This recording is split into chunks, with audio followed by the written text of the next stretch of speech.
নমস্কার বন্ধুরা, গোলুস কিচেনে আপনাদেরকে স্বাগত জানাই। আশা করি আপনারা অনেক অনেক ভালো আছেন। আজকে আমার রেসিপি একদম সহজভাবে বাড়িতে খাসির মাংস রান্না, যেটা যে রান্না করতে পারে না সেও একবার দেখলে এই রেসিপিটা রান্না করতে পারবে। আর খেতে হয় অত্যন্ত সুন্দর, আর সময়ও একদম কম লাগে। বেশি কথা বলবো না, মেন রেসিপিতে যাওয়া যাক। তাহলে প্রথমে আমি সবার আগে কড়াইতে কিছুটা পরিমাণে তেল গরম করে নিয়েছি। নিয়ে তার মধ্যে তেজপাতা, গোটা লঙ্কা আর কিছুটা পরিমাণে গোটা জিরে ফোড়নে দিয়ে দিলাম। আর এখানে আমি 3টে পরিমাণে বড় পেঁয়াজ কুচি করে নিয়েছি। এবার এটাকে একটা লাল লাল ব্রাউন কালার করে আমি ভেজে নেব। এক্ষেত্রে জালটা কিন্তু হাই রাখতে হবে। দেখুন ব্রাউন কালার করে ভেজে নিয়েছি। এবার আমি বেটে রাখা কিছু মশলা এর মধ্যে দিয়ে দেবো। দেখুন আমি এখানে 3টে বড় রসুন কেটে সেটা বেটে রেখে দিয়েছি। এবার সেই রসুন বাটাটা আমি সবার আগে এই তেলের মধ্যে দিয়ে দেব। দিয়ে এটাকে কিছুক্ষণ আমি তেলের সাথে একটু ভেজে নেব। রসুনটা ভেজে নেব কারণ যাতে মাংসের মধ্যে কাঁচা রসুনের গন্ধটা না থাকে। তো সেই জন্য আমি সবসময় রসুনটাকে আগে একটু ভেজে নিই। এটা মোটামুটি ভাজা হয়ে গেছে। এবার আমি এর মধ্যে দিয়ে দেবো আদার পেস্ট। দেখুন এটা কিন্তু শিলেই বাটা হয়েছে। এবার আমি এটাকেও আবার একটু হালকা পরিমাণে ভেজে নিয়ে তার মধ্যে দিয়ে দেব জিরে বাটা। আমি আজকে 1 কেজি 200 গ্রাম পরিমাণে খাসির মাংস রান্না করব, তার জন্য আমি এরকম পরিমাণে মশলা দিয়ে দিচ্ছি। আর দেখুন লঙ্কার গুঁড়ো দিয়ে দিলাম আর দিয়ে দিলাম হলুদ। ঝালটা আপনারা আপনাদের স্বাদ অনুযায়ী ব্যবহার করবেন। আপনারা কেমন ঝাল পছন্দ করেন সেই হিসাবেই আপনারা ঝাল ব্যবহার করবেন। এবার আমি এর মধ্যে হালকা একটু জল দিয়ে এটাকে আবার সুন্দরভাবে মশলাটাকে ভালোভাবে কষিয়ে নেব।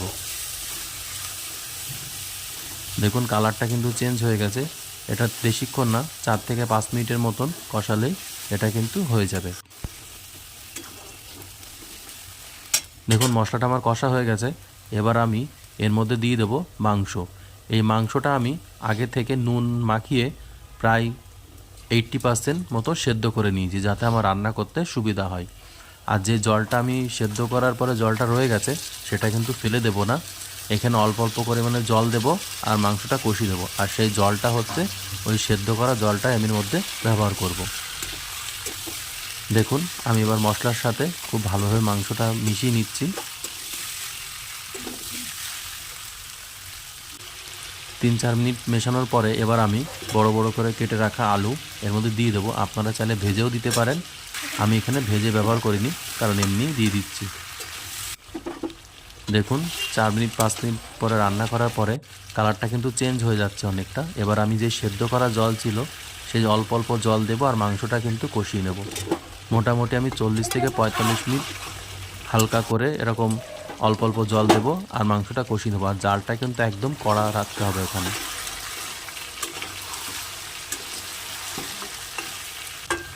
দেখুন 20 মিনিট ধরে আমি কিন্তু ফুল আছে অল্প অল্প করে জল দিয়ে এরকম করে কষিয়ে নিয়েছি। দেখুন কালারটা কিন্তু অনেকটাই চেঞ্জ হয়ে গেছে। আবার আমি অল্প পরিমাণে জল দেব। যখনই দেখবেন জলটা তলায় শুকিয়ে যাচ্ছে, তলায় লেগে লেগে আসছে, তখন হালকা হালকা করে জল দেবেন আর কষিয়ে নেবেন। তাহলে খেতে স্বাদটা অনেক সুন্দর হয়। দেখুন আবার আমি কিছুটা পরিমাণে জল দিয়ে কষিয়ে নিলাম।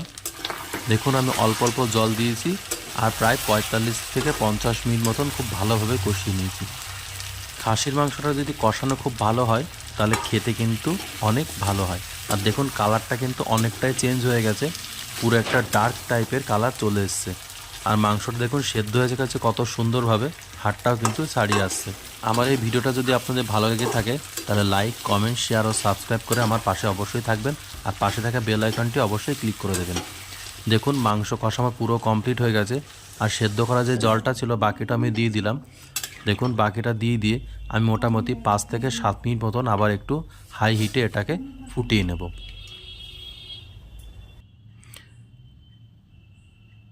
দেখুন আমি একটু লবণ চেক করে দেখেছিলাম, লবণটা একটু কম ছিল, তার জন্য আবার লবণ দিয়ে দিলাম। দেখুন ফুটছে কত সুন্দর, কালারটা কিন্তু চেঞ্জ হয়ে গেছে। এবার আমি এর মধ্যে দিয়ে দেবো গরম মশলা। এই গরম মশলাটা কিন্তু বাড়িতেই গুঁড়ো করা।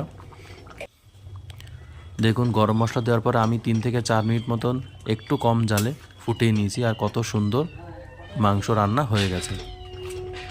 আমার এই ভিডিওটা যদি আপনাদের ভালো লেগে থাকে তাহলে লাইক, কমেন্ট, শেয়ার ও সাবস্ক্রাইব করে আমার পাশে থাকবেন। আর পাশে থাকা বেল আইকনটা অবশ্যই ক্লিক করে দেবেন। আর বাড়িতে এরকম সহজ পদ্ধতিতে মাংস রান্না করে দেখবেন, আর কেমন হলো অবশ্যই আমাকে জানাতে ভুলবেন না। ভালো থাকবেন, সুস্থ থাকবেন। দেখা হচ্ছে পরের ভিডিওতে।